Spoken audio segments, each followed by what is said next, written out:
Welcome to Let Me Fix This. Enjoy the video. In this video, I will show how to change your Hyundai Elantra's air filter.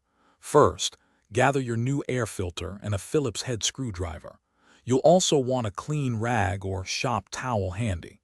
This simple maintenance task improves engine performance and fuel efficiency. It's a quick and easy DIY project that anyone can do at home. Let's get started with the first step. Now let's find the air filter box, typically a large black plastic housing under the hood. It's usually on the passenger side. Unclip the metal clamps around the box. Some models also have a few Phillips head screws that need to be removed. Carefully set these aside so you don't lose them. Once all fasteners are loose, the cover should lift easily.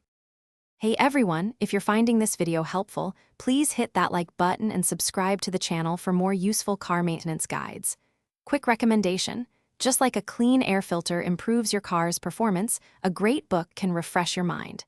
Check out the new Kindle Paperwhite for reading anywhere. You can find the link and other deals in the description. Now, let's get back to the video. With the cover off, gently pull out the old air filter. Take a moment to inspect it.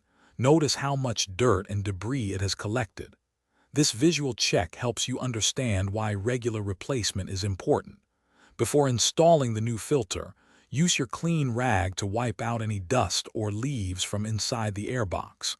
A clean housing ensures optimal performance. Now carefully place the new air filter into the airbox. Make sure it sits perfectly flush and doesn't have any gaps around the edges. Then, reposition the airbox cover, aligning it correctly. Reattach all the screws and secure the metal clamps. Give the box a gentle wiggle to ensure everything is tightly sealed. You're almost done. Thanks for watching. If you found this helpful, don't forget to like and subscribe.